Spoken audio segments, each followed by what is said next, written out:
All right, we're back again, and it's movie retrospective time. Just a little bit of a heads up, if the audio doesn't sound quite as good as usual, I mean, it's probably fine, but if it's not... Having a problem here. We've been having a little bit of problem with the Yeti, like we're having a connection issue, like to my Mac and stuff like that. It seems to be working, but it doesn't seem to be recognizing the specific microphone. Model of microphone. So it's like, it seems to be recording, and it sounds passable, but it might not sound as good as usual. Yeah, we used like 3 different cables, and this third one seems to make a little bit of difference, but still not recognizing it as a Yeti. Yeah. Maybe it's a dirty contact. We don't know. But yeah, so we're just going to try and figure it out. But, you know, we had to get this movie review done, so I said, well, it's working at least, so let's kind of get on it. All right, so the movie today that we're going to do, this is another one from the 70s, as I said, my very favorite era of horror movies. And this is one that really kind of flies under the radar a lot. It's called Let's Scare Jessica to Death. Now, I remember seeing this when I was maybe 8 or 9 years old. I think I saw it on TV or something like that, and I remember being a kid and it really, really creeping me out. And then I didn't see it for a really long time again, but I still remembered it. Like, I remembered some of the creepy imagery from it, and I had put it on the list to do for movie retrospectives, and then Shudder, who seemed to read my mind at times, just put it up a couple weeks ago. I swear to God, it's like I said, I know we kiss Shudder's ass all the time and stuff, but it really is a good service, and it's like... $5 a month. Yeah, well, the weird thing about it is that pretty much every week... they add at least one movie that's on my retrospective list. Like I had been thinking about, I want to do Don't Look Now, and bing, they added it. Yeah, a lot of good classics. I want to do The Changeling, bing, they added it.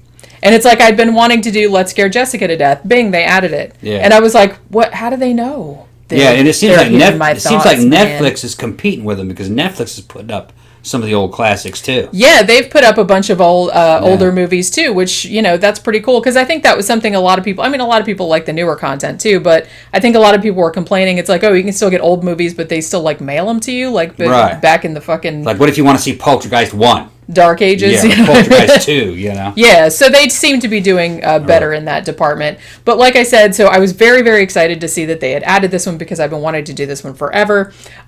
So let's get on it a little bit. Now, you didn't really watch it. I think it was on. You were in the room. I was watching it, but I was drinking, and I was like, man, I'm not really into movies. 70s. The 70s stuff is usually slow burn. This very much is, yeah. Yeah, and... if I got other business going on and I'm, interacting with, subscribers and stuff online, I start messaging. Yeah, he's just on his tablet, so he's not really like... Yeah, and I'm looking up and I'm going, oh man, it's another one. That kind of stuff. Because, man, we can burn out on horror. Yeah, really can. I don't, but... Yeah, I can. But it depends on what type of, a 70s slow burn, I can burn out on that after a while. Yeah. And I've noticed that if I didn't grow up seeing it, then I can't really connect with it as well. Yeah, but if I was a kid when I saw it, See, then all of a sudden it kind of comes back to me, and I'm like, oh yeah, I remember this. That might be why. I mean, this movie came out in 1971, and in a lot of ways, it was kind of like, it was almost ahead of its time. And here's an interesting thing about this movie that I didn't know until I went and researched a little bit about it, but that the original version of the screenplay, which was written by a guy named Lee Kalchheim, and the original version of the screenplay was actually called something like I Drink Hippie Blood. And it was supposed to be like like an exploitation type of movie, play on 42nd Street or whatever. Now, the guy that directed it, whose name was John Hancock, not that one. That's a good idea, though. Imagine if you went like I Drink Millennial Blood. I think they were trying I drink hipster blood. Well, they were trying to do something like the very famous like drive-in movies. I drink your blood, I eat your skin. Yeah. So they were kind of trying. He wanted to do something in that vein. Right. But when the director got hold of it, he's like, I kind of like this concept.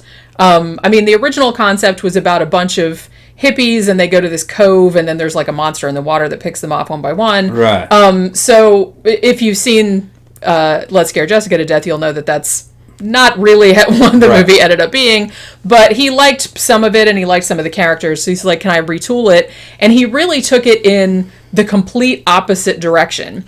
It still has that 70s low budget kind of feel to it, but he went more like this phantasmagorical, like dream-like psychological thriller type of thing, rather than making it like an exploitation flick. Like, it's not particularly gory.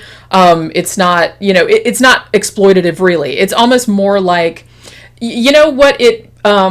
it seems like it's really influenced by Carmilla, the Sheridan Le Fanu story, which of course was made into like Daughters of Darkness and stuff like that. And actually, if you like Daughters of Darkness, you would probably like this as well. Spoiler alert, this is a vampire movie, but not in a vampire movie type of way. Like, you don't really know it's a vampire movie until about halfway through.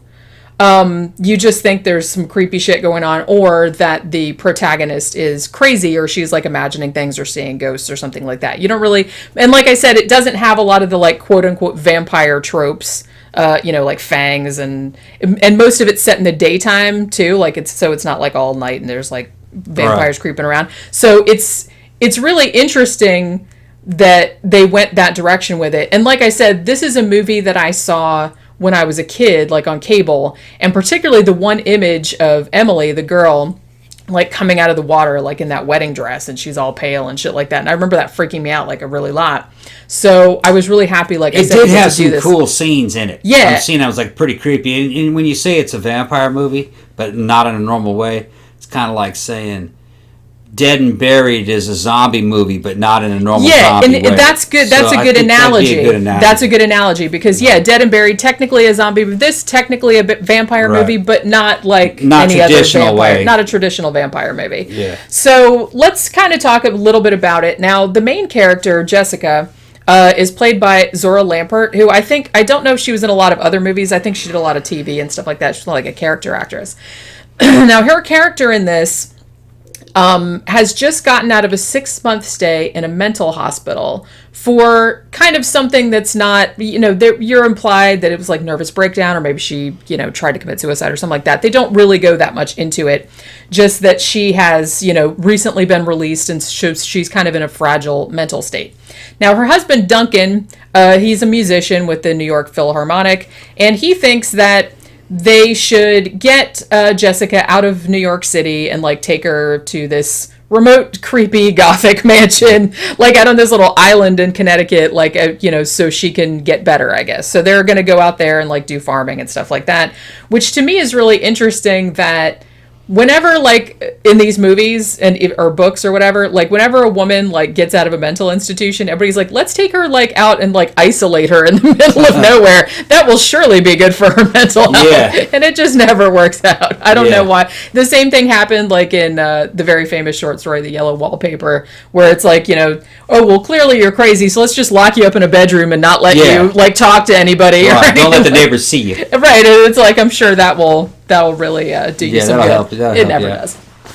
So the interesting thing too about this one is that if you read my blog or you read like my other movie reviews and stuff like that, one thing I love about movies from this period or whenever is ambiguity. Like, I love if you don't know, like, if the creepy shit is really happening or if, like, the protagonist is just going Looney Tunes.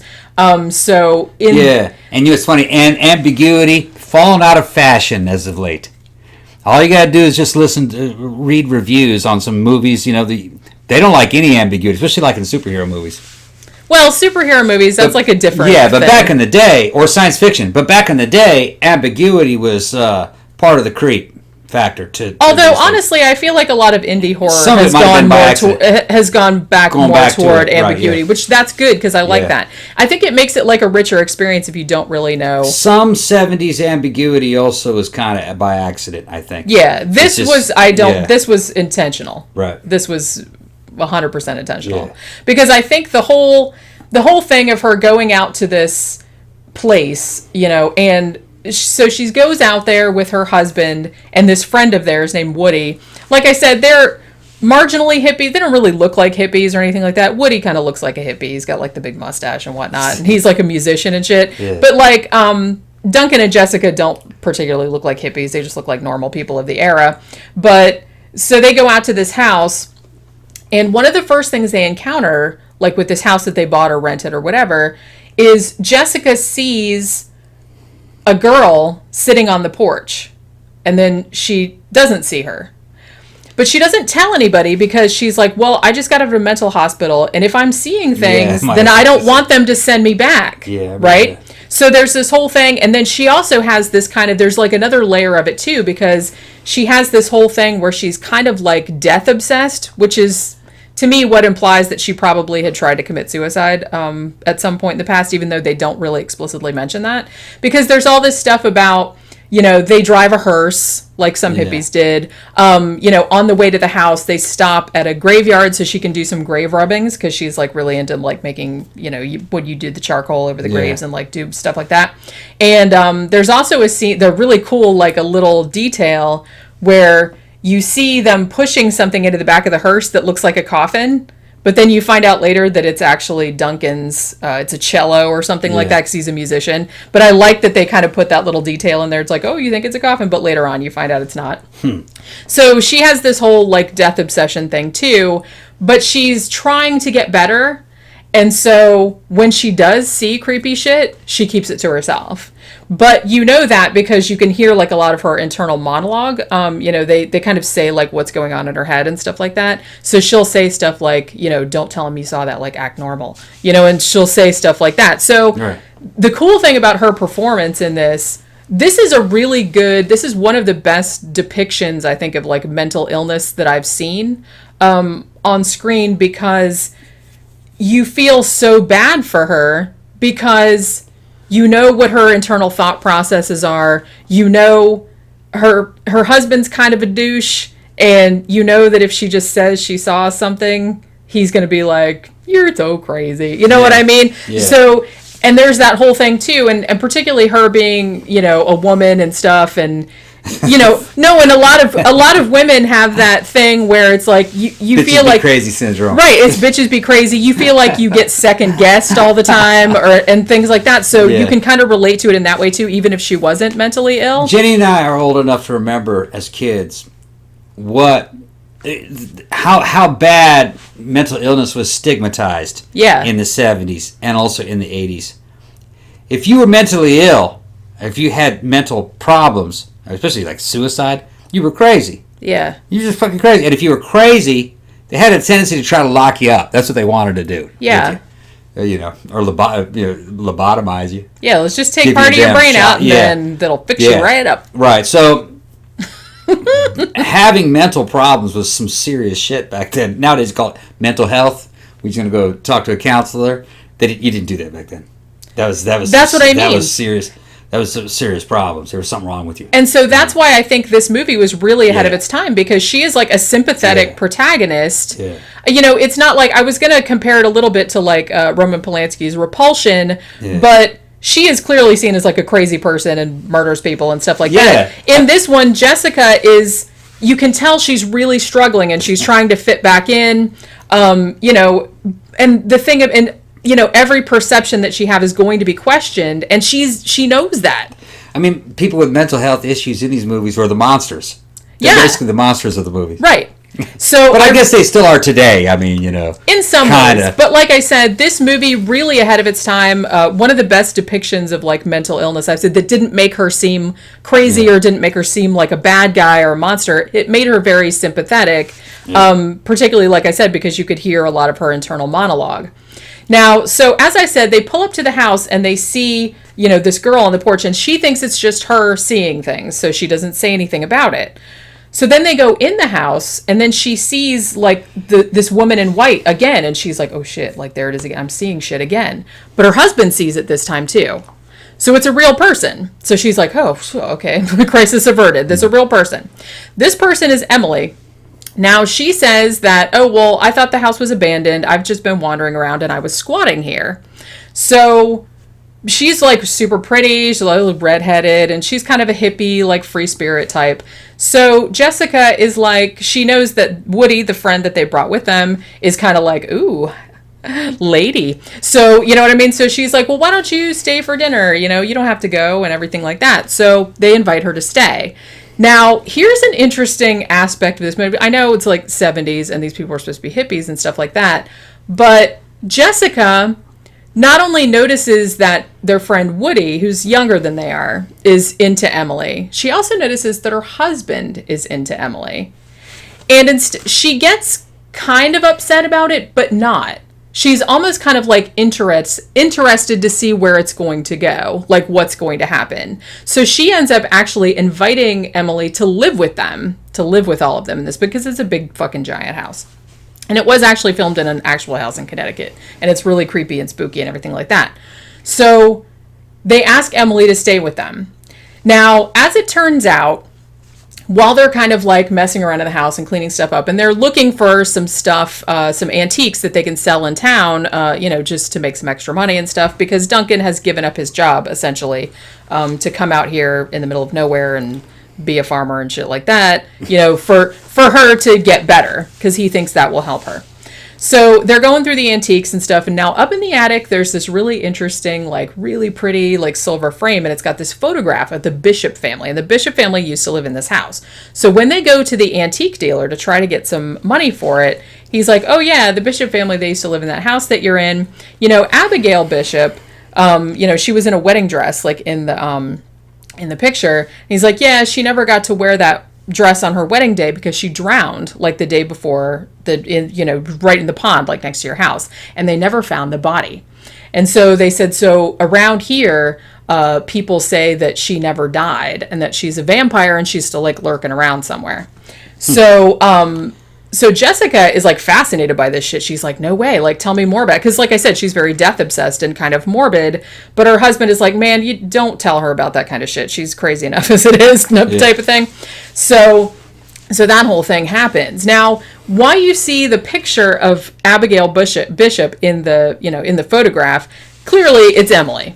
And, so that this woman is a vampire. Now, another creepy thing that happens too is that when they go back from the antique shop and they get back in their hearse or whatever, when they go back to the hearse, all the local townspeople, who all seem to be like old men, they're all standing around the car and they're all wearing bandages in various places, like around their, like they have a bandage on their neck or they have a bandage on their arm or something like that. And Jessica notices it. She's like, why do they all have bandages on? That's funny.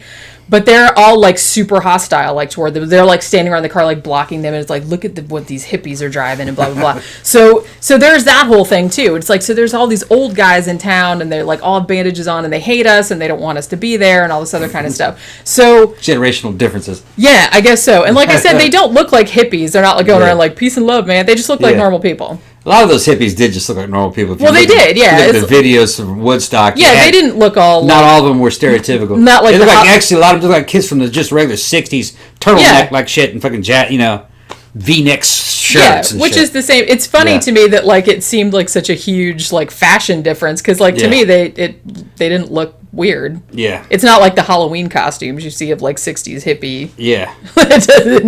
Nobody looked like that. Well, some of them kind of did for certain like Woodstock footage. Yeah. The guys up front, the ones that were really tripping out. But actually, I know you're talking about the Halloween costumes.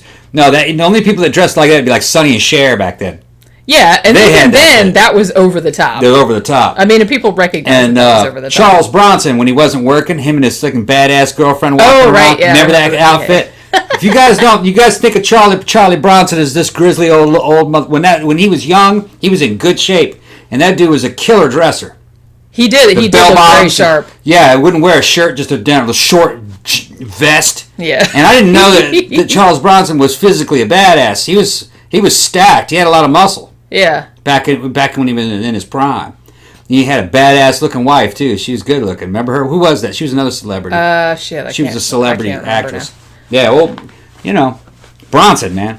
I'm gonna go back and revisit Bronson. I gotta collect some Bronson movies. Bronson movies. Yeah, Bronson. Yeah, it's old Charlie. Yeah. Yeah. So at this stage, Jessica is pretty sure that Emily is a vampire, or that she is at least Abigail Bishop, or she's a ghost of Abigail Bishop or something like that. But again, she doesn't want to tell anybody because they'll think she's a nutcase. Now, the interesting thing too about Emily's character is that there's so much like really cool, like subtle shit going on in this that not only is Emily like a physical vampire, she doesn't have fangs or anything like that, but she will like cut your neck and drink your blood and stuff, and she's immortal and everything. But she is also an emotional vampire in the sense that she moves into this house, you know, with them, and just systematically starts to shut Jessica out. She seduces her husband and takes him away. He cheats on her. You know, so she very systematically inserts herself into their lives and gets them to all. And there's like a couple of really great scenes in there where like they're all sitting around the table and Jessica is just sitting there with and the three of them are all like laughing and joking and stuff like that. And she's just over there with her like internal monologue, and then she's like, I can't, you know, I'm going to bed and stuff. So they're like she's slowly getting rid of Jessica, you know what I mean? But then the thing too, and this is where it kind of reminds me of Carmilla a lot, is that she also has kind of a seduction against Jessica too. So like, you know, the two of them go swimming and she pushes her, like Emily pushes Jessica into the water and then like pushes her under, and then she's like touching her like all seductively and stuff. So there's that whole aspect too. Like, again, that's the thing that reminds me of Carmilla, the whole lesbian vampire thing. Yeah, it's not like what I was gonna say. Yeah, that all that stuff is like based on Countess Bathory, really. Carmilla, I think, was a Countess Bathory spinoff. Yeah, it was. That's who he used as an inspiration for the character. And there was a lot of, like I said, there was a lot of lesbian vampire movies in the late 60s, early 70s, including, like I said, Daughters of Darkness, which I probably want to do a review on that one of these days because I really like that. That movie. Was a good mix. You know what I mean? That's also based on Carmilla. It was a good mix. You know, back in the day, people liked vampire movies and they liked lesbians. So they're going to put that in the damn same movie. When is everybody not lesbians? And everybody likes lesbians. And that folded right in with Bathory because Bathory, she was about that. Yeah. Yeah. And that's the same kind of thing that happens here. So there's also this kind of seduction going on. And as I said, you know, that scene where they're both at the lake and she's like doing this kind of stuff. And then she disappears and Jessica's like looking around the lake and she's gone. And then all of a sudden this creepy, you know, Emily comes back out of the water like in the wedding dress, which obviously wasn't what she was wearing before. She was wearing a bathing suit before, and comes like creeping out of the water. But you don't know if that really happened or if Jessica's just imagining it. Like, obviously she's not imagining Emily. Emily is really there. But is Jessica imagining that Emily is a vampire? Is she imagining her looking like Abigail Bishop? You know, are people just putting this stuff in her head? You don't know, and she doesn't know. And that's what's kind of like, so you can kind of sympathize with her, like freaking out because she doesn't know what's going on either. So, and then something happens where she keeps seeing this other girl, like this girl in like a white nightgown, like running around in a graveyard and stuff. Again, she thinks she's just imagining it. She thinks she's just a ghost. But she sees her in a graveyard one day and she follows her. And the girl shows her the body of the antique dealer. He's like laying at the bottom of this cliff and he's all covered with blood and shit like that. And she's like flipping out. So then she goes and finds her husband. Now, her husband sees the girl in the nightgown. So that's a real person. But when she takes her husband back to where the body of the antique dealer was, it's gone. And then later on, they see the antique dealer alive again, like walking around in town. So it could be, yes, that Emily is really a vampire and she's just taking blood from them and then they're getting up and walking around again because they're like undead or whatever. Or it could be that she's imagining all of this. Like I said, the movie, spoiler alert, never tells you. Jessica doesn't know and you don't know. She even says, like at the beginning of it, because she does get away. Duncan gets killed. Woody gets killed. You know, pretty much everybody dies except for her. But she kind of, she manages to escape and then like gets in a rowboat and then she's out in the middle of the lake. And then she looks back and she sees Abigail or Emily and like all the other townsfolk, like the old guys, like standing there on the shore, like looking at her. Yeah. So you don't know. And that's another thing too. You don't know if she like actually escaped, if there's anything. Or, you know, that, like I said, there's this whole isolation thing. Yeah. And she even makes a statement, I think it's even the beginning and the end, it might like bookend, the scene might bookend the movie, where she's talking about, you know, dreams, nightmares, you know, madness, sanity, I don't know which is which anymore. And that's how they kind of end up on it. So you don't know if all this really happened, if it was all in her head, if some of it was in her head or what. So as I said, that's something that I really like about these types of movies where you're not sure You know, it has like a paranoia thing too, because you know, like Rosemary's Baby or something like that, where you think everybody's against you, but you don't know if you're just imagining it. So there's that whole thing going on too. You know what I've noticed? What's that? Watching a movie, it really how you perceive that movie really depends upon your mood. At the time that I was watching this, you know what I mean, I really wasn't quite in the mood. See, when you do this kind of stuff for a living, our schedule's tight. We got to watch movies for a living. Not only the ones that we're reviewing here, we got to go to the theater, you know what I mean? It's almost like a full-time job. And the chances of us both being in the same mood to watch the same movie, you know what I mean? Sometimes we're either one of the other of us is going to be kind of off. And I was kind of off when I was watching this one. Yeah. Had I been more in the mood for a 70s vampire style slow burning type movie, I probably would have enjoyed it more. Yeah. But like I said, this is a specialty. You know what I mean? The 70s vampire type stuff is a specialty thing, you know. But I think I would have enjoyed it had I seen it in a better mood. And again, this is one, you know, yes, you have to definitely be in the mood for like a slow burn. Like I said, it's a very dreamlike. You know, it doesn't have like a lot of action. It doesn't have a lot of gore.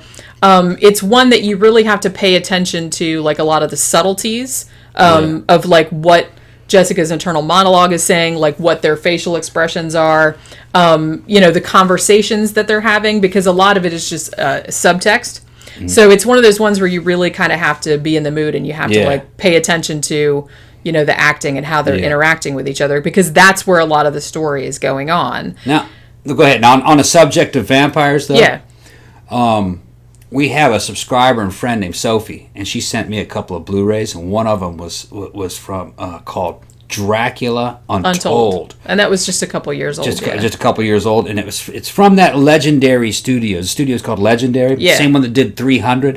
And we're going to do a review of that one too. That one there, man, blew me away. I really liked that one.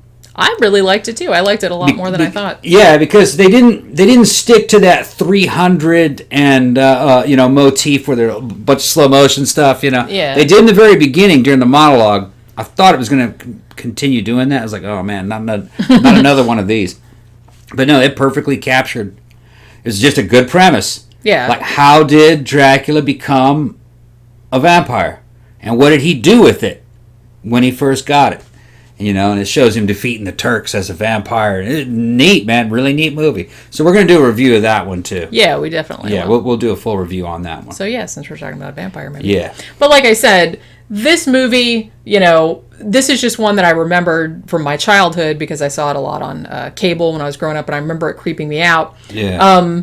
You know, again, it's a very slow burn, very dreamlike. But if you like that type of thing, and like I said, in a way, it's like really ahead of its time. A lot of kind of tropes that came along later in the 70s were kind of utilized here for maybe not the first time, but, you know, one of the first few times. And I feel like this movie really kind of, it got decent reviews at the time. You know, most people said it did, you know, did fairly well at the box office, but it just kind of like disappeared. I think lately it's kind of gotten a little bit more of like a cult following.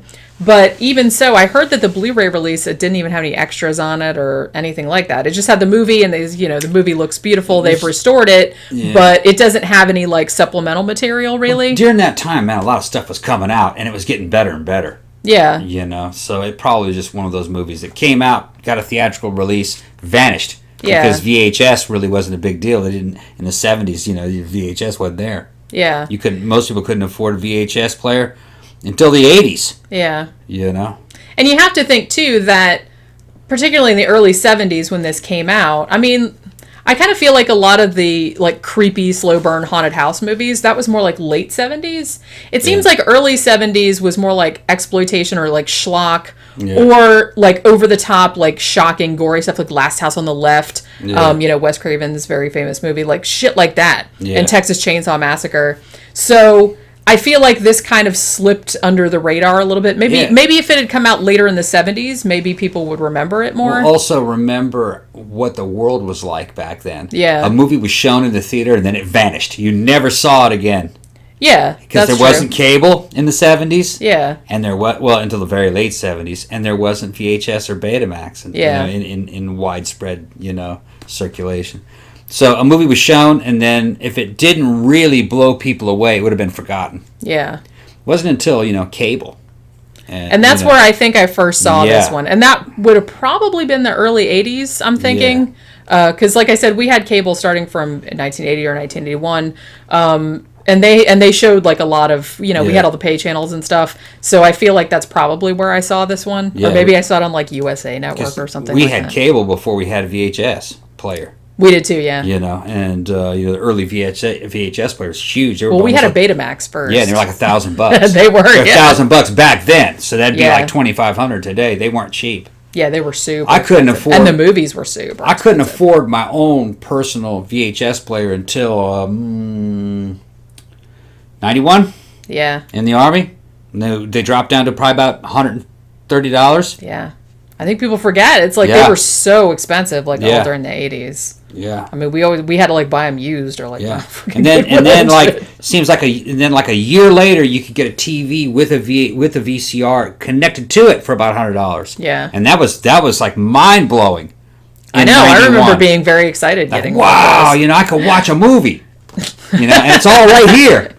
It's all in one piece. Yeah, and a VHS tape was still expensive. It's like $50. Yeah, $30 maybe for a movie, but we rented them. We Blockbuster. Yeah. Well, and like I said, we didn't even have Blockbuster where I grew up until later. We had Movie Gallery. Yeah. That was like kind of a different era. Lower tier chain.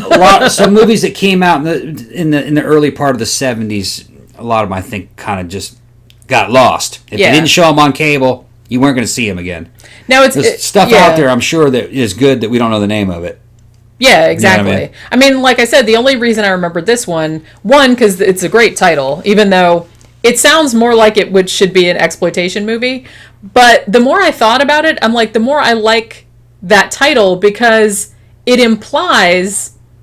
title implies that they're like on some kind of campaign to like gaslight her. Yeah. You know what I mean? So I think that's like an interesting choice that they decided to. That might have made more sense from a marketing standpoint, maybe because in that particular year, vampires were kind of like a bad genre.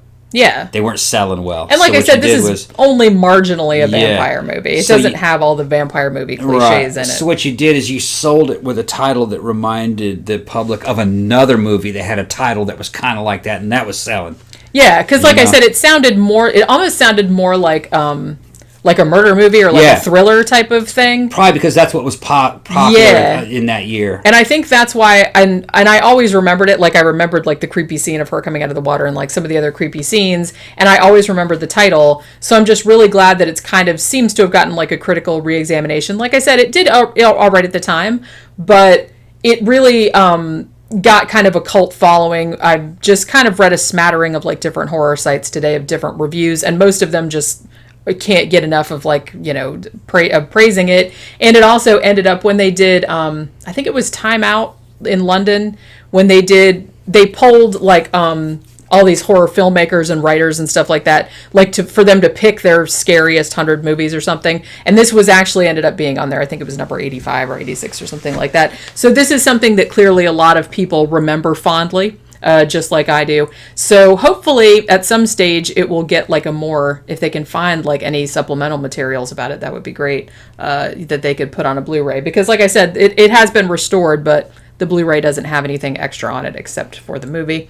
But, so if you have not seen it, you should probably go check it out. Let's Scare Jessica to Death from 1971. It's on Shudder right now. I'm not sure where else you can get it, but I'm sure there's probably other places. So go check it out if you're into that kind of thing. And that will do it for this latest movie retrospective. Remember, if you like the show, like, share, subscribe on all your social media. It really does help a lot. If you'd like to financially support the show, you can do that too. You can go to our Patreon page, patreon.com/13o'clock podcast, or you can go to our blog, which is 13o'clockpodcast.wordpress.com, and there's a little button in the sidebar to a PayPal account. If you'd like to give a one-time donation, it would be much appreciated. And remember that our movie retrospectives come out every Friday. Our 13 o'clock matinee, 3 new movies in the theater, that comes out every Sunday. And our regular episodes come out every Tuesday. And we will see you next time. Bye.